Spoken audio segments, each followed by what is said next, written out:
lílọ rẹ ihò ló jẹ́ sí wa lọ́kàn pé àpàdánù rẹ ọpẹ́ ọkàn ló jẹ́ àpò ìrántí rẹ a máa mú wa tẹ̀síwájú.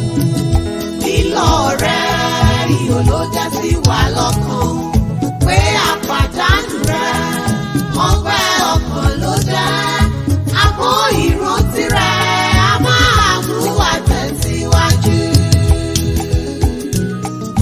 Bàbá rere ló jẹ́ nígbà tí ó wà láyé. Ó tọ́jú ọmọ, ó ṣètọ́jú aya. Ó kẹ́ bí mọ́ra, ó ṣètọ́jú ara. Ó dára sódílé, ó hùwà rere sálejò. Ìrántí rẹ̀ ó mú wa lọ́kàn lé. Rẹ́rẹ́d Oyinlóye.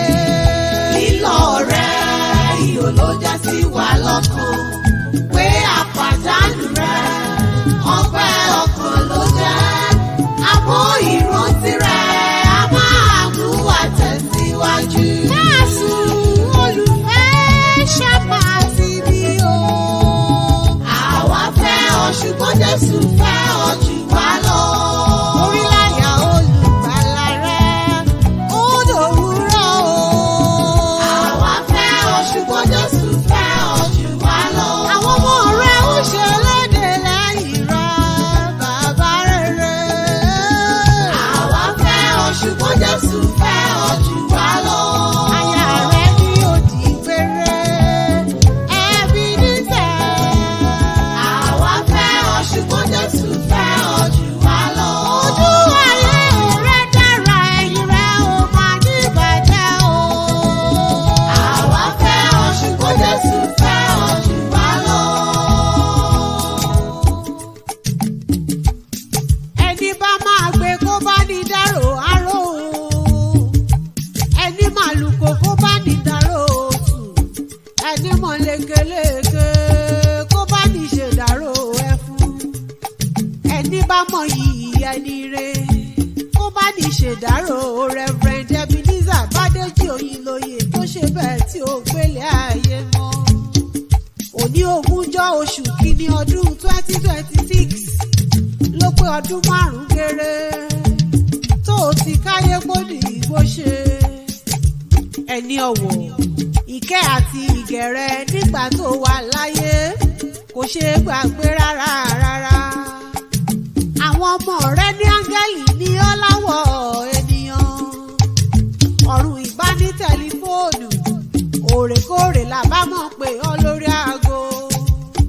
Bàbá aláyé ire tó gbé ìgbé ayé ire.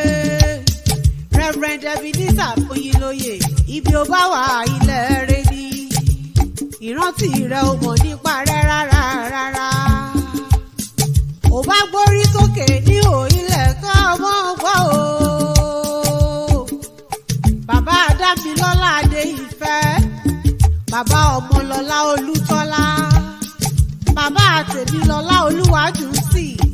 Bàbá Tómilọ́lá Bolúwatífẹ́. Bàbá Àmọ̀nílọ́lá Olúwaṣeun Bàbàrà fún mi ní ìkan ṣoṣo. Adé orí Kẹ́hìndé Oyinlóye JP Mama K. Ọmọ Francis Adépọ̀jù Ìyàndá Oyinlóye. Ọmọ wọn l'Ọ̀tun-Ekiti. Ọmọ ọba ọmọ àwọn sọ̀wọ́yè ọ̀yìn lára. Ọmọ ọkọ̀ bí inú ìyá ti léjú olúgbà ọmọ lọ. Ọmọ ọ̀túnmọ̀bà ọmọ onírèké àgbẹjọ́. Ọmọ adépèrè fún Yáúdà. Ọmọ mo dúró ọwọ́ mi ò tó ṣí. Mo bẹ̀rẹ̀ ọwọ́ mi ò tó ṣí. Mo dọ̀bálẹ̀ gbogbo ìṣíwọ́ fún mi lẹ́nu. Ọmọ ọ̀túnmọ̀bà ọmọ onírèké àgbẹjọ́. Ìrèké ra ìdílé oyin mọ́mọ́. Ọmọ adépèrè fún Yáúdà. Ọmọ ọlọ́jà tí kò lọ́dọ̀ gbogbo rẹ̀ ní jẹ́ níṣìníṣì. Ọmọ olóde òkúta. Ọmọ abẹ́ni lórí lùpì ọrùn rújú ni. ọmọ ọlọ́jà méjì tán iná lọ́rìn jọ́ ọmọ wa ò ọmọ ẹ̀kú o ọmọ alómi ẹsẹ̀ àrèdè ọmọ àfihàn mojè bí ó ní ibi kan ti ń tàn pupa kan ń múra ń pupa ẹ̀gbọ́n ọ̀rọ̀ lè kí ajá lọ́tún o ọmọ olódì àti ẹ̀mọ́ ọmọ bọ̀bà ó sùn sọ́lá ọmọ aṣọ́rò kẹrọ mọ́jẹ́ ká àgùntàn mọ́jẹ́ o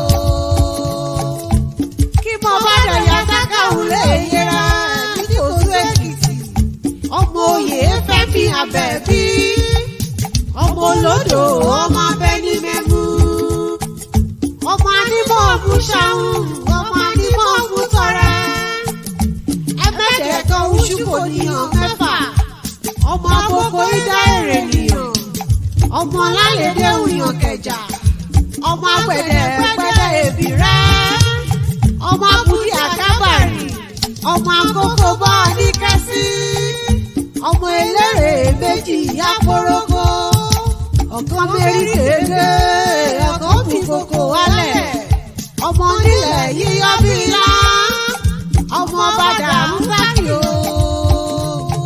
ó di gbére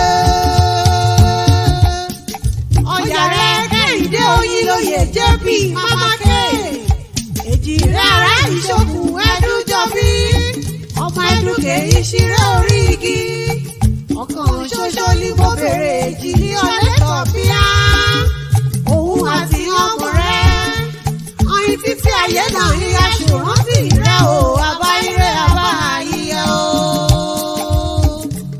o wájú kan kọjú sí kan àbàjẹ́ ulẹ́kọ̀ ó fi sílẹ̀ ẹ̀ adáhóró ọlọ́run ọba kò ó múlẹ̀ ayé rẹ̀ sí adúró ti